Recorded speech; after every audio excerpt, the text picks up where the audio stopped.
அல்ஹம்துலில்லாஹி ரப்பில் ஆலமீன். புகழும் புகழ்ச்சியும் ஏக வல்லவனாகிய அல்லாஹ்வுக்கே உண்டாகட்டுமாக. கண்ணியம் மிகுந்த அல்லாஹ்வின் நல்லடியார்களே, அல்லாஹ்வினுடைய மிகப்பெரும் கிருபையினால் புனிதமிக்க ரமலான் மாதத்தின் 22 நோன்புகளை நிறைவேற்றி இன்னும் சிறிது காலங்களில் ரமலானை நாம் எல்லாம் கடக்க இருக்கின்றோம். அல்லாஹ் தஆலா நம்மளுடைய பாவங்கள் அனைத்தையும் மன்னித்தருள் புரிவானாக. நம்மை நரகத்தை விட்டு விடுதலை பெற்று சொர்க்கத்திலே நுழையக்கூடிய அந்த பாக்கியத்தை அல்லாஹ் தஆலா தந்தருள் புரிவானாக. கண்ணிமிகுந்த அல்லாஹ்வின் நல்லடியார்களே, இன்றைய தராவீஹிலே ஓதப்பட்ட ஆயத்துக்களில் ஒரு ஆயத்திலே அல்லாஹ் இப்படி கூறி காட்டியிருக்கின்றான். கத் சமி அல்லாஹு கௌலல் லதி துஜாதிலுக ஃபீ ஸௌஜிஹா வ தஷ்தகி இலல்லாஹ் வல்லாஹு யஸ்மஉ தஹாவரகுமா இன்னல்லாஹ ஸமீஉன் பஸீர்.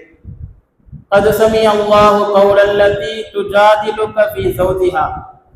الله تعالى قد سمع الله تعالى கேட்டு விட்டான். التي تجادل قول التي تجادلك في زوجها. ஒரு பெண்ணுடைய சொல்லை அல்லாஹ் தஆலா கேட்டு விட்டான். அந்த பெண் என்ன சொன்னால், துஜாதிலுக ஃபீ ஸௌஜிஹா, தன்னுடைய கணவனுடைய விஷயத்திலே தர்க்கம் செய்தாலே அப்படிப்பட்ட அந்த பெண்ணுடைய சொல்லை அல்லாஹ் தஆலா கேட்டுவிட்டான். வ தஸ்தகி இலல்லாஹ், இன்னும் அல்லாஹ் தஆலாவின் பக்கம் அந்த பெண் முறையிட்ட நிலையில் தன்னுடைய கணவனுடைய விஷயத்திலே தர்க்கம் செய்து கொண்டிருந்தாலே அப்படிப்பட்ட அந்த பெண்ணுடைய விஷயத்தை அந்த சொல்லை அல்லாஹ் தஆலா கேட்டுவிட்டான் என்று இந்த ஆயத்திலே அல்லாஹ் கூறி காட்டியிருக்கின்றான். இந்த ஆயத் இறங்கியதற்கு உண்டான காரணம் என்ன என்று முஃபஸ்ஸிரீன்கள் தஃப்ஸீர்களிலே விளக்கம் சொல்லி இருக்கின்றார்கள். என்ன என்று சொன்னால், ஹவுலா பின்த் ஸஅலபா என்ற ஒரு சஹாபி பெண்மணி, அந்த பெண்மணி தன்னுடைய கணவரோடு வாழ்ந்து வருகின்றார்கள். அந்த கணவரின் பெயர் அவ்ஸ் இப்னு சாமித் ரலியல்லாஹு தஆலா அன்ஹு என்கின்ற இருவரும் வாழ்ந்து கொண்டே வருகின்றார்கள். சிறிது காலத்தில் அவர்களுக்கு ஒரு சிறிய சண்டை ஏற்படுகின்றது. அந்த சண்டையில் அவர்கள், அந்த கணவர் கோபத்தில் அந்த மனைவியை, நீ என்னுடைய தாயை போல என்று தாய்க்கு ஒப்பிட்டு அந்த மனைவியை பேசிவிடுவார்கள். இஸ்லாத்தில் பொதுவான சட்டம் என்ன என்று சொன்னால், இதற்கு பெயர் லிஹார் என்பதாக சொல்லப்படும். இஸ்லாத்தில் பொதுவான சட்டம், யார் எந்த கணவர் தன்னுடைய மனைவியை மஹரமான ஒருவருக்கு ஒப்பிட்டு கூறுகின்றாரோ அவர், அந்த கணவரும் மனைவியும் சேர்ந்து வாழ முடியாது. இந்த லிஹாருடைய சட்டத்துல கணவரும் மனைவியும் சேர்ந்து வாழ முடியாது. இதுதான் இஸ்லாத்தினுடைய பொதுவான சட்டம். இந்த கணவர், இந்த சஹாபி ஹவுலா பின்த் ஸஅலபா என்ற இந்த பெண்மணியை பார்த்து இந்த லிஹாரை சொன்னதற்கு பின்பு இருவரும் சேர்ந்து வாழ முடியாது என்கின்ற சட்டத்திற்கு கீழ் வந்து விடுகின்றார்கள். சிறிது காலங்கள் அப்படியே கழிந்து கொண்டே வருகின்றது. இருவரும் பிரிந்தே வாழ்கின்றார்கள். ஒரு நாள் அந்த சஹாபி ஹவுலா பின்த் ஸஅலபா இந்த அம்மாவிடத்தில் நான் ஏதோ தெரியாமல் சொல்லிவிட்டேன், கோபத்திலே சொல்லிவிட்டேன், நாம் இருவரும் சேர்ந்து வாழலாமா என்று கேட்ட பொழுது அந்த பெண்மணி, நான் ரசூலுல்லாஹ் இடத்தில் இந்த சட்டத்தை கேட்டு வருகின்றேன் என்பதாக அந்த பெண்மணி செல்கின்றார்கள். உடனே ரசூலுல்லாஹ் இடத்தில் இந்த சட்டத்தை கேட்ட பொழுது ரசூலுல்லாஹி ஸல்லல்லாஹு அலைஹி வஸல்லம் அவர்கள், இல்லை, இருவரும் சேர்ந்து வாழக்கூடாது, இதுதான் லிஹாருடைய சட்டம் என்பதாக ரசூலுல்லாஹி ஸல்லல்லாஹு அலைஹி வஸல்லம் அவர்களும் அந்த பெண்மணியை அனுப்பிவிடுகின்றார்கள். அந்த பெண்மணியும் சென்று விடுகின்றார்கள். இரண்டாவது முறை ரசூலுல்லாஹ் இடத்திலே யா ரசூலல்லாஹ், என்னுடைய கணவரும் நானும் சேர்ந்து வாழலாமா, எங்களுக்கு ஏதாவது அனுமதி தாருங்கள் என்று சொன்ன பொழுது ரசூலுல்லாஹி ஸல்லல்லாஹு அலைஹி வஸல்லம் அவர்கள் இரண்டாவது தடவையும், இல்லை, உங்களுக்கு அனுமதி கிடையாது, இந்த லிஹாருடைய சட்டத்தில் உங்களுக்கு அனுமதி கிடையாது என்பதாக அந்த பெண்மணியை திருப்பி அனுப்பி விடுகின்றார்கள். அந்த பெண்மணியும் சென்று விடுகின்றார்கள். இதற்கு இடையிலே அந்த பெண்மணி அல்லாஹ் தஆலாவின் இடத்திலே கையேந்தி துஆ கேட்டுக் கொண்டே இருக்கின்றார்கள். நாங்கள் இருவரும் சேர்ந்து வாழ வேண்டும் என்று அல்லாஹ் தஆலாவிடத்திலே முறையிட்டுக் கொண்டே இருக்கின்றார்கள். மூன்றாவது முறையும் அந்த பெண்மணி ரசூலுல்லாஹி ஸல்லல்லாஹு அலைஹி வஸல்லம் அவர்களிடத்திலே யா ரசூலல்லாஹ், நான் வயது முதிர்ந்தவளாக இருக்கின்றேன், என்னுடைய கணவரும் வயது முதிர்ந்தவராக இருக்கின்றார், நாங்கள் இருவரும் சேர்ந்து வாழலாமா, அவரை நான் பார்த்துக் கொள்வேன், என்னை அவர் பார்த்துக் கொள்வார் அல்லவா, நான் சேர்ந்து வாழலாமா என்று ரசூலுல்லாஹ் இடத்திலே கேட்ட பொழுது ரசூலுல்லாஹி ஸல்லல்லாஹு அலைஹி வஸல்லம் அவர்கள் அப்பொழுதும் கூட அல்லாஹ்விடத்திலிருந்து எந்த பதிலும் வரவில்லை, நீங்கள் இருவரும் சேர்ந்து வாழக்கூடாது, நீங்கள் சென்று வாருங்கள் என்பதாக அந்த பெண்மணியை அனுப்பிவிடுகிறார்கள். 3 தடவை கேட்டதற்கு பின்பும் ரசூலுல்லாஹி ஸல்லல்லாஹு அலைஹி வஸல்லம் அவர்கள் அனுமதி தரவில்லை. அந்த பெண்மணி சென்று விடுகின்றார்கள். சென்றதற்கு பின்பு அந்த பெண்மணி அல்லாஹ்விடத்திலே கையேந்தி அழுது துஆ கேட்கின்றார்கள். அழுது துஆ கேட்டுக்கொண்டே இருக்கின்றார்கள். எப்படியாவது இந்த என்னுடைய கணவரோடு சேர்ந்து வாழ வேண்டும் என்று ரொம்ப ரொம்ப நாட்களாக அழுது துவா கேட்டுக்கொண்டே இருக்கின்றார்கள். அல்லாஹு தாலாவுடைய அரிசில் அந்த துவா போய் கட்டியது. அதற்கு பின்பு அல்லாஹு தாலா இந்த ஆயத்தை இறக்கினான். கது சமி அல்லாஹு கௌலல்லதி துஜாதிலுக ஃபீ ஸௌஜிஹா.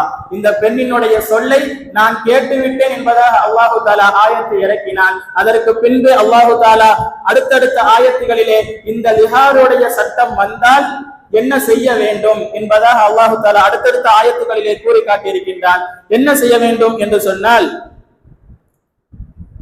60 ஒரு அடிமையை உரிமையிட வேண்டும்.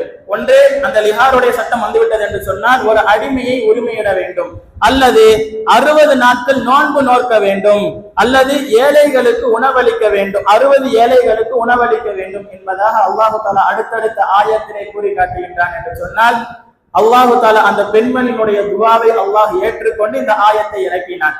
அதற்கு பின்பு இந்த பெண்மணியினுடைய அந்த நிலை எந்த அளவுக்கு இருந்தது என்று சொன்னால் ஹஜ்ரத் உமர் ரலியல்லாஹு தஆலா அன்ஹு அவர்களுடைய அந்த காலகட்டத்திலே, அவர்கள் அந்த ஹலீஃபாவாக இருக்கக்கூடிய காலகட்டத்திலே தங்களுடைய சீடர்களோடு உலா வந்து கொண்டிருந்தார்கள். அப்பொழுது திடீரென்று ஒரு வயது முதிர்ந்த ஒரு பெண்மணி உமர் ரலியல்லாஹு தஆலா அன்ஹு அவர்களை வழிமறித்து பேசிக்கொண்டே இருந்தார்கள். ரொம்ப நேரமா பேசிக்கிட்டே இருக்கிறாங்க.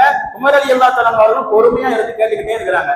உடனே அவங்க போனதற்கு பின்னாடி உமர் ரலியல்லாஹு தஆலா அன்ஹு அவர்களை சீடர்கள் அழைத்து, இது யாரு, நீங்க ரொம்ப பொறுமையா கேட்டுக்கிட்டே இருக்கீங்களா அப்படின்னு சொல்லி கேட்கும் பொழுது, இவங்கதான் ஹவுலா பின்த் சாலபா, இவங்க இவ்வளவு நேரம் என்கிட்ட பேசிக்கிட்டு இருந்தாங்க. தொழுகையினுடைய டைம்ங்கிறனால நான் என்ன செஞ்சுட்டேன், வந்துட்டேன். இப்ப தொழுகையுடைய டைம் இல்ல அப்படின்னு சொன்னா நான் இரவு வரைக்கும் அவங்க பேசிக்கிட்டே இருந்தா நான் கேட்டுக்கிட்டே இருப்பேன். ஏன் தெரியுமா, அல்லாஹு தாலா இவருடைய துவாவை ஏற்றுவிட்டான், இவருடைய சொல்லை அல்லாஹு தாலா கேட்டிருக்கின்றான், நான் எப்படி கேட்காம இருக்க முடியும், அதனால் நான் பொறுமையாக கேட்டுக்கொண்டே இருக்கேன் என்பதாக உமர் ரலியல்லாஹு தஆலா கூறி காட்டினார் என்று சொன்னால் அந்த அளவிற்கு அந்த ஹவுலா பின்த் சாலபாவுடைய அந்த நிலை பிற்காலத்திலே மாறிவிட்டது என்று சொன்னால் நாம் பார்க்க வேண்டும். கண்ணிமிகுந்த அல்லாஹ்வின் நல்லடியார்களே, இந்த வரலாற்றிலே நம்மளுக்கு அதிகமான படிப்பினைகள் இருக்கின்றது. ஆனால் அதில் நாம் எடுத்துக்கொள்ள வேண்டிய விஷயம் என்னவென்று சொன்னால், இன்றைய காலகட்டத்திலே இஸ்லாமியர்கள் பெண்களுக்கு எந்த விதமான உரிமையும் கொடுக்கவில்லை, பெண்கள் அடிமைத்தனமாக இருக்கின்றார்கள் என்றுதான் இன்றைய காலகட்டத்திலே கூறிக்கொண்டிருக்கின்றார்கள். ஆனால் அப்படி கிடையாது. இந்த வரலாற்றை நாம் பார்த்தோம் என்று சொன்னால் அப்படி கிடையாது என்றுதான் நாம் சொல்ல வேண்டும் என்பதாக இந்த வரலாற்று நாம் விளங்க வேண்டிய விஷயமாக இருக்கின்றது. அது மட்டுமல்ல, அல்லாஹு தஆலா குர்ஆனில் அதிகமான இடங்களிலேயும் பெண்களுக்குண்டான உரிமைகளையும் சொல்லியிருக்கின்றான். அது மட்டுமல்லாமல் ரசூலுல்லாஹி ஸல்லல்லாஹு அலைஹி வஸல்லம் அவர்களும் பெண்களுக்குண்டான உரிமைகளை ரசூலுல்லாஹி ஸல்லல்லாஹு அலைஹி வஸல்லம் அவர்கள் கொடுத்தும் இருக்கின்றார்கள். அது மட்டுமல்ல, அல்லாஹு தஆலாவின் சட்டம், அல்லாஹு தஆலா எந்த சட்டத்தை உறுதியாக்கி இருக்கின்றானோ அந்த சட்டம் மிகவும் உறுதியானது. அல்லாஹு தஆலா எதை உருவாக்கி இருக்கின்றானோ அந்த சட்டம் மிகவும் உறுதியானது. ஆனால் இந்த உலகத்திலே உள்ள சட்டம் என்பது மிகவும் பலகீனமானது. ஆனால் அந்த அல்லாஹு தஆலாவுடைய சட்டத்தையே அந்த பெண்மணி கேட்ட அந்த துஆவினால் அல்லாஹ் மாற்றினான் என்று சொன்னால் நாம் சிந்தித்து பார்க்க வேண்டும். இஸ்லாத்திலே எந்த அளவிற்கு பெண்ணுக்கு முக்கியத்துவம் கொடுத்திருக்கிறார்கள் என்பதை நாம் சிந்தித்து பார்க்க வேண்டும். கண்ணியமிகுந்த அல்லாஹ்வின் நல்லடியார்களே, கிறிஸ்துவ மதத்தை எடுத்துக்கொண்டால் பெண்கள் மத குருமார்களாக இருப்பது கூடாது என்பதாக கூறுவார்கள். ஆனால் இஸ்லாத்திலே ராபியத்துல் பஸரியா என்கின்ற அந்த பெண்மணி, அந்த அவுலியாவும் நஃபீசத்துல் மிஸ்ரியா என்பவர்களும் இமாம் ஷாஃபி ரஹ்மத்துல்லாஹி அவர்களுக்கும் ஹசன் பஸரி ரஹ்மத்துல்லாஹி அவர்களுக்கும் இருவருக்கும் ஆசிரியர்களாக திகழ்ந்து வந்தார்கள் என்பதாக வரலாற்று நிகழ்வுகளில் நாம் பார்த்து கொண்டிருக்கின்றோம். ஆயிஷா ரலியல்லாஹு தஆலா அன்ஹா அவர்கள் சஹாபா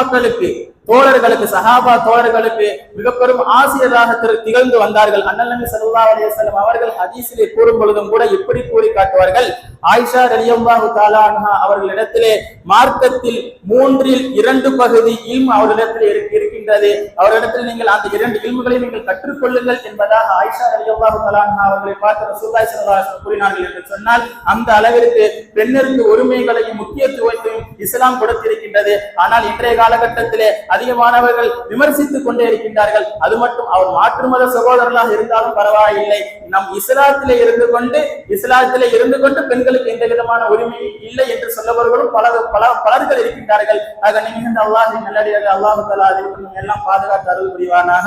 நாம் எதை கேட்டோமோ அதை அமல் செய்யக்கூடிய பாக்கியத்தை அல்லாஹ் நம்மளுக்கு தந்தல் புரிவானாக. வாஹிர் தஅவானா அல்ஹம்துலில்லாஹி ரப்பில் ஆலமீன். அஸ்ஸலாமு அலைக்கும் வரஹ்மத்துல்லாஹி வபரகாத்துஹு.